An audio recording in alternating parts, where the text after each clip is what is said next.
What's up, guys? This is Wenzes. Welcome back to my channel where we talk about personal development for INFJs and how to create an epic life on your terms. And today we're asking the question, are INFJs sensitive to criticism? You might directly say yes, but that doesn't really answer the question of, are we taking on way too much criticism because we think we are sensitive? So we're gonna look into, is something really constructive criticism, or is it actually that you're being bullied and you think you have to take it because you think you're sensitive? So today we're going to talk about this in detail and the strategies I use and that I teach my clients to overcome this dilemma. Before we get started, I want to remind you, if you want to take the next step in creating your INFJ epic life, then work with me privately or join the bootcamp waiting list. Pre-admission starts June 27th. All the information you find below. So let's talk about criticism. We as INFJs are sensitive to begin with. Most of us are empaths, we're highly sensitive people, and that's something we've been confronted with all our life. Probably to such an extent that people tell us, or have been telling us all our life, that we are way too sensitive, that we take everything too hard, and that we don't look at things from an objective standpoint. Well, I've been there. I've experienced all of those things, and I've seen that this can be detrimental to our personal growth. Because I used to be on that spectrum where I felt like I not only am way too sensitive, but I also have to overcompensate. So I apologized for every little mistake I could have done. I remember my friends, particularly when I was in school, they kept telling me how annoying it was that I apologized for absolutely everything. And because I did that,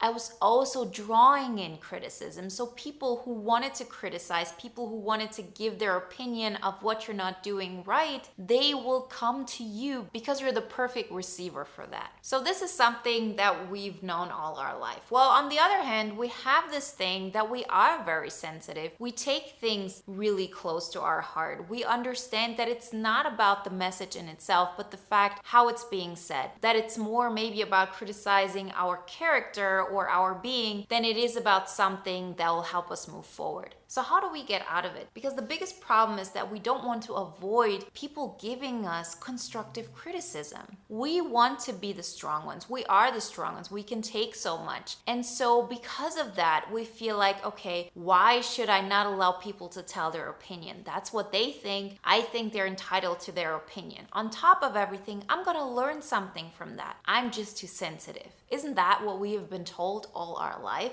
And then we get in situations where instead of telling to the other person, I don't want to hear it, because we don't want to sound ignorant. We don't want to be like those people who cannot take criticism. We don't want to be like those people who are all about their own way and they're completely stubborn and they don't want to learn. Isn't that something that we've been learning all our life? And I think as people who are intellectually inclined, who are intuitives, we want to look at it from that perspective. We don't want to be in a position where we're not open to changing our opinion. But because we're this way, we more often than not go overboard with this. And the biggest obstacle in this aspect is that if you continuously put yourself in situations where people put you down, maybe through constructive criticism or what you might consider constructive criticism or what they might consider constructive criticism, you start getting more and more down on yourself. You take that on as a truth. If somebody keeps telling you that you're not smart enough, that you're not good enough, that you're not acting in a way they want, at some moment this will deplete your energy. I was somebody who felt very strongly when it came to situations like this. I mean by this that I was able to put myself in situations with extreme external pressures and I could stand it. I felt like this is a badge of honor. This is who I am. I am an INFJ. I can take this. But it really got to a point where I lost my energy because of it. I was drained. I lost confidence. And it happened so suddenly, I didn't know that it happened once it was already too late. And once I had to then start rebuilding myself. So I had to decide, how am I going to approach this? Because this is the thing. There is no right or wrong answer here. What some people might find constructive criticism, others might call pure bullying. And how do you decide? What do you listen to? You don't want to be ignorant. You don't want to be the one who's stuck in their own way and doesn't want to hear anybody say anything that might help you in your growth. But at the same time, if you allow too much of this, you also allow people to project all their negative feelings towards towards you. Probably not even because they necessarily have a problem with you, but because they have negative emotions within them and you're like the perfect sponge for that. You want to take that on because through that you learn more about the other person, you learn more about other circumstances, other point of views, and this kind of seems interesting, and at the same time you continuously want to prove to yourself that you're not that sensitive, that you can take more than what other people might think you can. And if we continue this is going to be a vicious circle. So I decided to do something that I found very bold at that time, and it was risky for me, but it was something that I never regretted from that moment when I decided doing this. And this is also what I teach my clients, what I talk about with my students in the boot camp, and that is that I rather go overboard in not allowing constructive criticism, but that I make sure that I'm a good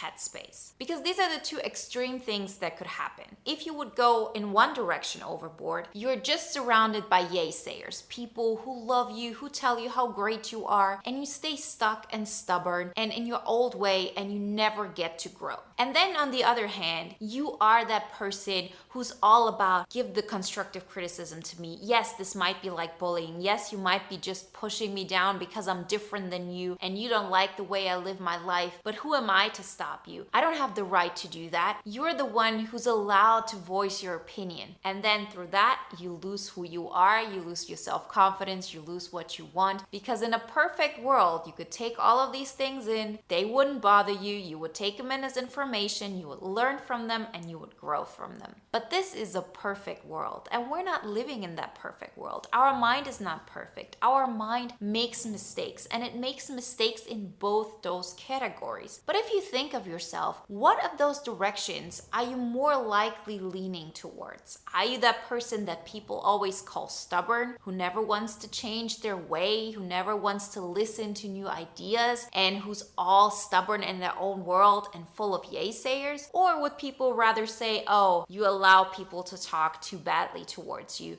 you don't stick up for yourself? Well, we as INFJs in general tend to go that direction, the second one. That's the direction of codependency. The other one is more of the direction of the narcissist. So once I understood that I'm always leaning towards that aspect, I knew that I had to go overboard in that direction. I had to do that knowing that yes, there definitely will be situations where I'm missing out on great constructive criticism that will make me move forward in life. Yes, this will happen. But I'm rather willing to do that and to take that risk and to lose maybe that 1 to let's say 5% of good constructive criticism that will move me forward than to allow my default pattern to emerge where I'm completely in this direction, I completely lose myself, and I don't even get to build up something positive that starts with me. Because what is the good aspect that those people have who are in this stubborn phase? They believe in themselves. They say, my opinion matters most to me. Yes, they go overboard. They're not willing to adapt in order to embrace other people's opinions and also to grow. But very likely are you gonna go that overboard that you'll get to that situation. And even if you do, you can always counteract. I've done this. I've been in a situation where I didn't listen because I went overboard once or twice, but I always caught myself. And if I didn't, well, then I made a mistake or two. But if I had to make a choice of what I'm going to accept in my life, it's always going to be actively leaning towards that direction. And the moment I started doing this, amazing things happened in my life. Because from that moment on, I decided I'm only gonna take on constructive criticism from people who say it in a kind way, from people who are where I want to be. So people who are not in the arena, their opinion doesn't matter. No matter what they say, if you want to start writing and then there's somebody in your life who's never dared to do something out of the box and then they tell you, oh, you're not going to make it anyways, your writing sucks. Does the opinion of that person really matter? If they have never even tried, they are not in that position that you are in where you say, I'm putting in the effort each week, I'm writing a page every single day, or whatever it is that you commit to. But whose opinion can you benefit from? Well, people who are further ahead than you, people that want to mentor you. And then I also decided only to take on people's opinion who say it in a kind and loving way. Because that's the thing, if you're in a position where there are people who give you constructive criticism, that is really just bullying. They tell you, yeah, you suck, don't ever think you can do this, and in such a kind of way, then this is most likely not the area I want to grow in,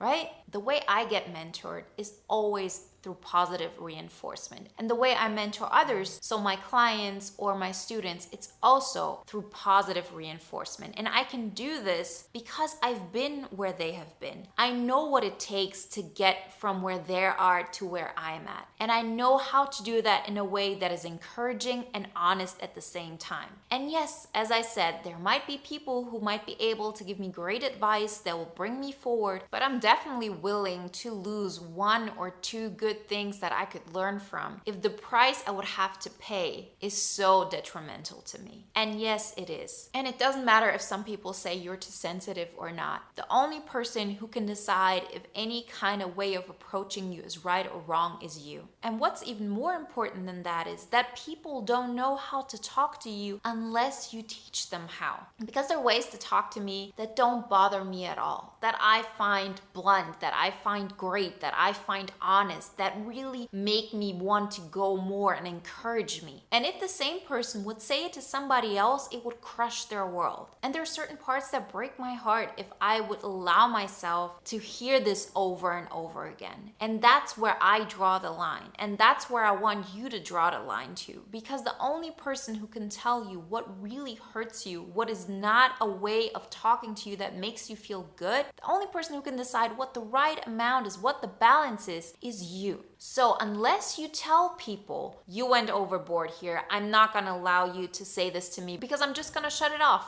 I'm just not going to listen to you. If you want to approach me, then you need to do it in this kind of way. Yes. As I said, I'm not pretending that there weren't situations where you probably did go overboard and where it was all about just things you had in your head, and because of some kind of stories you were carrying with yourself and it wasn't the other person's fault. But if you don't put those boundaries intact, you won't even have the chance to overcome those emotions within you that make you feel triggered when another person approaches you with something, one way or another. We have to find that balance. And in order to find that balance of learning and having a constructive base that helps us move forward but encourages us, we have to be willing to go a little bit overboard from our default state. I mean, just try it. What's the worst that's gonna happen? Oh, okay, so people might say you're stubborn or you're ignorant. You just care about your own way. Well, why does that bother us so much? Isn't it more that we don't want to come across as the people we don't want to be like, who are like that?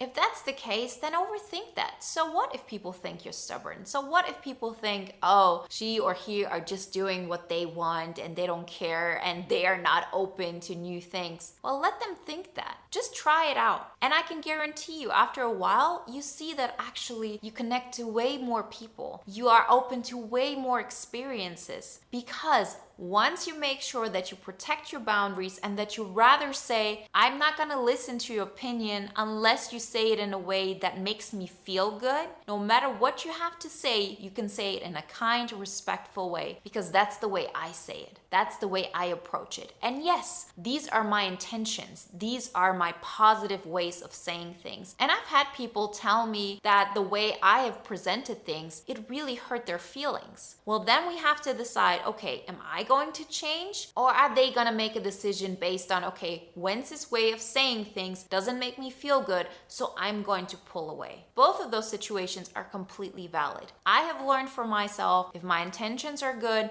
yes, I can take this on. People have told me this in a very nice and kind manner, and I've thought about it, and I said, there's no way I could know this, because I say this, particularly, for example, when I laugh at certain things, in order to tell you how ridiculous this is to me, but not because I don't respect your opinion or because I think there's something weird with you. I laugh because for me, it's so obvious that that person is great in that aspect, and I would never question it. So when I'm in situations like this, when I react so naturally, Of course, there will be situations where it goes against other people's natural state, but you can't look at that all the time. It's the other person's task to tell you when you're going too far and when you're overstepping boundaries with them. You cannot know this unless the other person tells you. And that's the same way with the people who are going towards you. It doesn't matter if that person is a bully, if they have good intentions and they give you constructive criticism, but in a way that you find mean, unless you tell them, this doesn't make me feel good. You cannot change that situation. And you have to be willing to say, unless you talk to me differently, I don't want to hear it. I mean, just try it out. What's the worst that's gonna happen? And the great thing about it is once you do that, because you protect yourself so much, your boundaries are intact because you know, I don't have to ever worry about going way too overboard on this side where I'm being hurt, where people just give their opinion and I just lose control of the whole situation. Because I never have to worry that I'll be there because I rather go into that direction. I'm much more open to new people. I'm much more open to new situations. Before, I only did what I knew and what I had proved to myself because only that way I was safe. Every single time I would meet new people and I would be open to all of this criticism and their opinion and what they want and allow this to come into my space, that would have been way too painful because I was leaning in that direction. If I would meet new people, I would also be open to them hurting me in this way. But now that I'm protecting myself,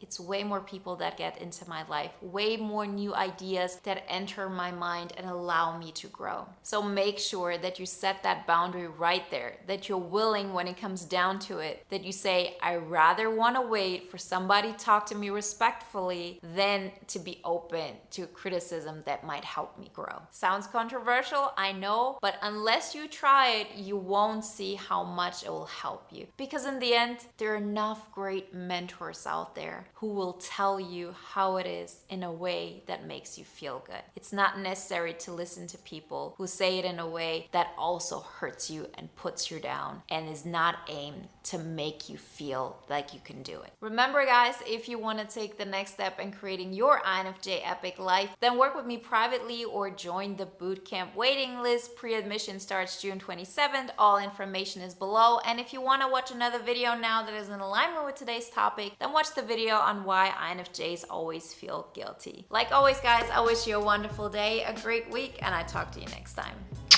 Bye.